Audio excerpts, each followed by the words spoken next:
podcast hari ini dan di samping saya Mariatul Tias sebagai narasumber. Hai, Selamat datang di episode kali ini. Kita akan membahas apa itu jurnalisme investigasi dan topik yang akan kita bahas yaitu mengenai lapas di Sukamiskin, yaitu sel palsu yang isinya adalah para koruptor-koruptor kakap.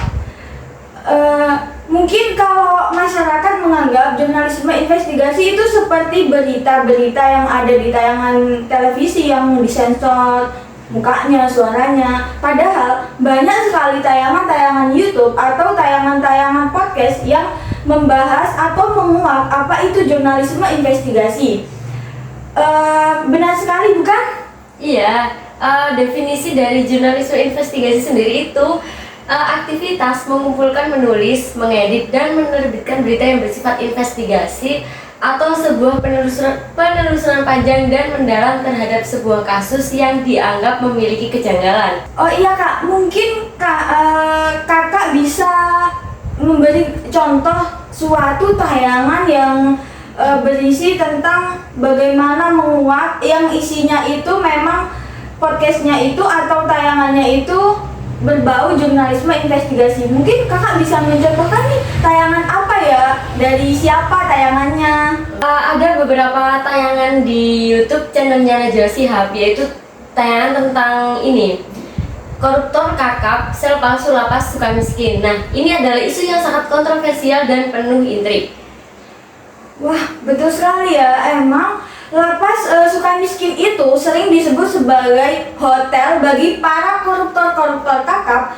Banyak laporan yang menyebutkan bahwa sel di sana itu tidak seperti sel-sel yang biasanya, yang seperti masyarakat kalau kayak penjahat di penjara itu tuh mereka itu mungkin untuk mengetahuinya kita bisa membahas bersama narasumber. Bisa dijelaskan narasumber? Iya, menurut katanya memang di lapas Sukamiskin ini untuk para koruptor memiliki fasilitas mewah. Bahkan ada yang mengatakan kalau para napi koruptor ini bisa memodifikasi sel mereka hingga menyerupai kamar hotel berbintang loh. Enak banget ya guys. Enak pol. Iya, coba kalau masyarakat biasa, mereka itu kalau di penjara mungkin tidurnya di lantai. Fasilitasnya udah beda. Iya, fasilitasnya udah beda guys. Lalu bagaimana mungkin hal seperti ini bisa terjadi? Bagaimana seharusnya pihak yang berwenang menegakkan hukum kalau penjara yang seharusnya menjadi tempat rehabilitasi malah menjadi tempat kenyamanan? Bagaimana itu ya? Salah satu faktor utamanya adalah adanya dugaan praktik suap di dalam lapas.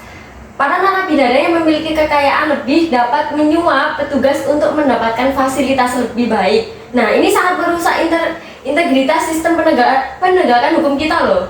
Gimana guys? Hukum di Indonesia itu kok sangat seperti lemah. ini?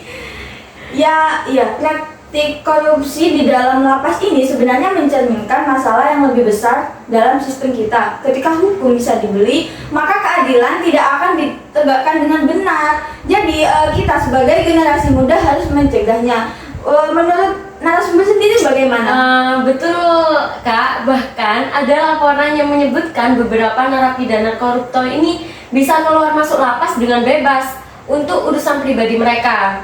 Nah, ini tentunya menimbulkan pertanyaan besar kan tentang efektivitas pengawasan di dalam lapas tersebut. Nah, selain itu tidak sedikit juga masyarakat yang merasakan frustasi dengan situasi ini. Mereka menginginkan keadilan yang sesungguhnya. Bagaimana mungkin seorang koruptor, seorang pemerintah sendiri yang emang melakukan koruptor yang merugikan negara beberapa triliunan miliaran rupiah bisa menikmati hidup nyaman di dalam penjara? Tepat sekali. Ini juga menunjukkan betapa pentingnya reformasi di sistem permasyarakatan kita. Kita perlu memastikan bahwa penjara benar-benar berfungsi sebagai tempat hukuman dan rehabilitasi, bukan tempat rekreasi. Nah, emang sesungguhnya tempat penjara itu buat ini menghukum para koruptor yang berbuat kesalahan gitu. Jadi apa yang bisa kita lakukan sebagai masyarakat untuk mendukung perubahan ini ya kak? sebagai masyarakat, kita bisa terus mendesak pemerintah untuk melakukan reformasi yang lebih ketat di sistem permasyarakatan.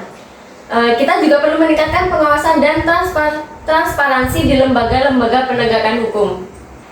Nah, betul yang katanya narasumber tadi, kita harus bersama-sama menjaga integritas sistem hukum kita. Korupsi itu adalah musuh bersama yang harus kita lawan dengan segala cara. Kita tidak boleh membiarkan pelaku korupsi menikmati hasil kejahatannya dengan nyaman. Ya, contohnya di lapas tadi itu yang di tayangannya Najwa Shihab. Ya kan Kak ya? Iya, benar Kak. Kita itu terus memperjuangkan keadilan dan memastikan bahwa hukum ditegakkan dengan seadil-adilnya.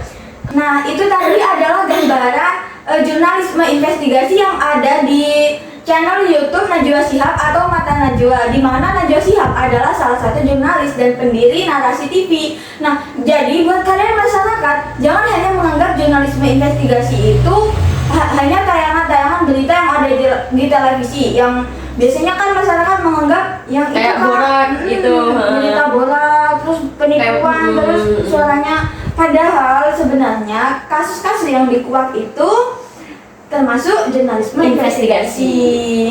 Mungkin nih ada satu kesimpulan dari narasumber mengenai podcast yang kita bicarakan tadi, Kak. Nah, jurnalisme investigasi ini merupakan penelusuran panjang dan mendalam terhadap sesuatu kasus yang dianggap memiliki kejanggalan. Nah, contohnya yang ada di channel YouTube. Terus kalau misal di berita itu kan itu memang jurnalisme investigasi, tapi tanpa kita sadari di tayangan YouTube, TikTok itu pun mengandung jurnalisme investigasi loh. Contohnya topik yang kita bahas ini tadi tentang koruptor kelas kakap, sel palsu lapas Sukamiskin. Nah, di tempat sel-selnya para koruptor ini ternyata itu tempatnya sangat mewah, beda dengan sel yang kayak sel-sel biasanya tuh loh, yang sepertinya yang seperti tempatnya kotor, kumuh, itu sangat beda sekali dengan ini selnya para koruptor kelas kakap ini. Nah, dengan kita melihat tayangan ini tadi bisa kita lihat bahwa hukum di Indonesia ini sangat lemah. Soalnya kan ya jelas beda selnya para sel yang biasanya kita lihat, ternyata ada sel yang lebih mewah lagi, yaitu selnya para narapidana koruptor kelas kakap ini. Nah, kan sangat beda sekali kan? Baik, mungkin itu saja podcast hari ini, guys. Terima kasih untuk narasumber kita yang hebat ini, yaitu Kakak Maria Septia. Terima kasih juga udah memberikan ilmu yang banyak untuk kita tentang apa itu jurnalisme investigasi dan bagaimana kasus-kasus yang dikuak dalam jurnalisme investigasi tersebut. Terima kasih untuk kalian yang sudah menyempatkan menonton podcast episode hari ini. Semoga kita berjumpa dalam podcast selanjutnya. See you soon, sampai jumpa.